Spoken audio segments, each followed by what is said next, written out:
Bienvenidos una vez más a El Comentario, un programa realizado por Agustín Sancho Cubero.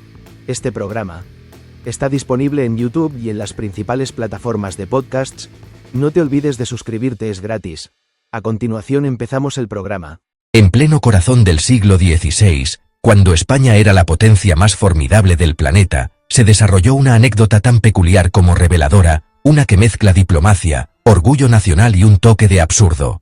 El incidente del Escabel, entre el embajador español y el embajador francés en la corte del Papa. Un episodio olvidado que simboliza la obsesión por el protocolo y la supremacía política en la Europa del Renacimiento. El escenario es Roma. En el año 1661, durante el papado de Alejandro VII. La ciudad eterna, más allá de su papel religioso, era también una arena diplomática donde se libraban batallas silenciosas por la influencia y el prestigio. En esa época, los embajadores no eran simples enviados, eran representantes del alma de un imperio, y cualquier desaire o detalle, mal calculado, podía ser interpretado como una afrenta al honor nacional. España, con sus vastos dominios que se extendían por Europa, América, Asia y África, se consideraba por derecho propio la primera potencia cristiana del mundo.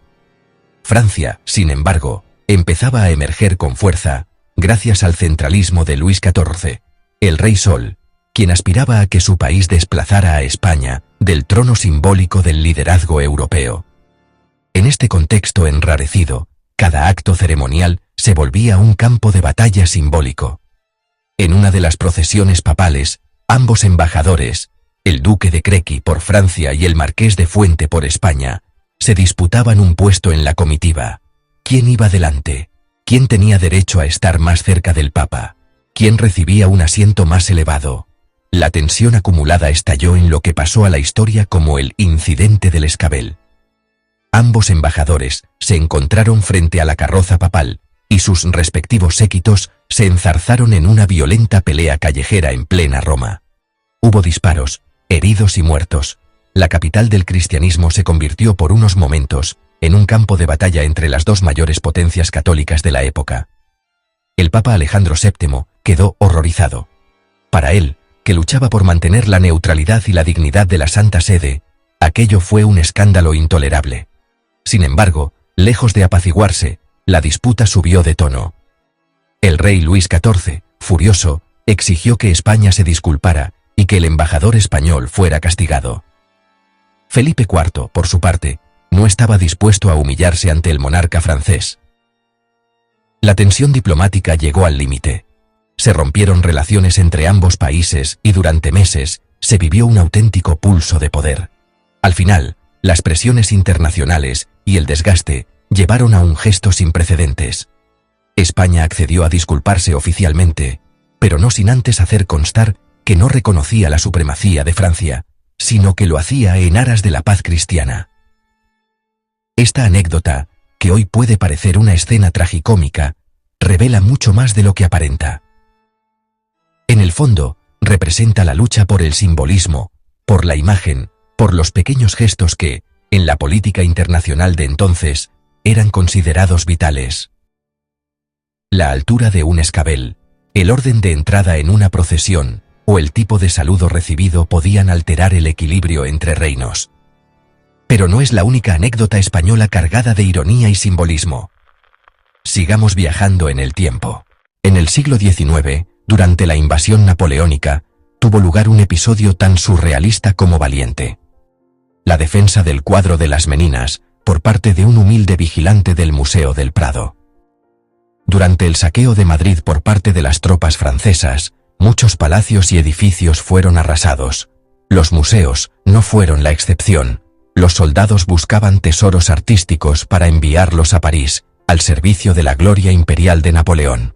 Un grupo de soldados irrumpió en el Prado con la intención de arrancar los cuadros de Velázquez y Goya.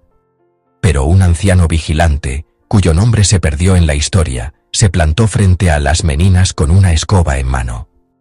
No tenía armas, ni rango, ni autoridad.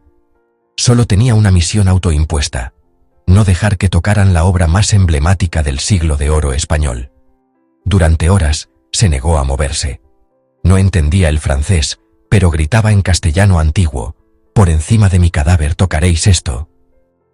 Los soldados, entre risas y confusión, intentaron apartarlo, pero su tenacidad causó tal revuelo que un oficial superior francés intervino y, sorprendentemente, decidió respetar su valor.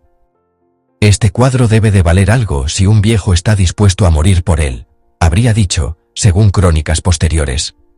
Así, Las Meninas se salvó del expolio. No es casualidad. España ha estado siempre marcada por personajes anónimos que, en los momentos más insospechados, actúan con una mezcla de orgullo, temeridad y sentido del honor. Volvamos aún más atrás. En el siglo XIII, cuando Castilla y León aún luchaban contra los reinos musulmanes en la península, se dio una escena curiosa durante una batalla entre tropas castellanas y almohades.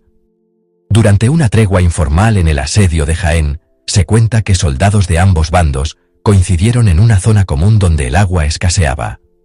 Y ocurrió algo insólito. En vez de luchar, comenzaron a hablar, compartir pan, vino e incluso a jugar a los dados. Aquella escena, que rompía por completo la lógica de la guerra, fue vista por ambos comandantes como una muestra de humanidad en medio del conflicto. Cuando la batalla se reanudó al día siguiente, muchos de aquellos soldados se negaron a matarse entre ellos. Se reconocían, se respetaban, y en algunos casos hasta se habían contado sus vidas. Los generales, desesperados, tuvieron que reorganizar unidades para que no coincidieran los que se habían hecho amigos durante la tregua. Este tipo de anécdotas revelan la complejidad de la historia española.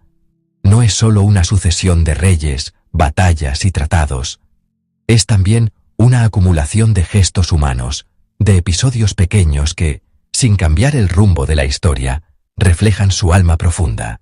Y para terminar, una anécdota que raya en la leyenda: el soldado español que se presentó a la batalla de Pavía con armadura de oro. Se llamaba Pedro de Valdivia, aunque algunos relatos lo confunden con otro caballero. Decía que si iba a morir por su rey, al menos lo haría con esplendor. Su coraza de oro macizo no solo deslumbró a sus aliados, sino que también atrajo todos los disparos enemigos. Fue herido, sobrevivió, pero su armadura se convirtió en símbolo de la arrogancia y del valor desmedido que tantos cronistas asocian con los tercios españoles. Anécdotas como estas, algunas documentadas, otras bordeando la leyenda, muestran que la historia de España no se escribe solo en tratados ni en los archivos diplomáticos. Se escribe también en la obstinación de un anciano frente a un cuadro, en la absurda disputa por un escabel, en la tregua silenciosa de unos soldados exhaustos o en la locura brillante de un caballero dorado. En esas grietas de la gran historia asoman los matices que la hacen verdaderamente memorable. Hasta aquí esta edición del programa del comentario, un programa realizado por Agustín Sancho Cubero. Este programa está disponible en YouTube y en las principales plataformas de podcasts. Hasta la próxima edición del programa. Muchas gracias. Dirección y realización Agustín Sancho Cubero.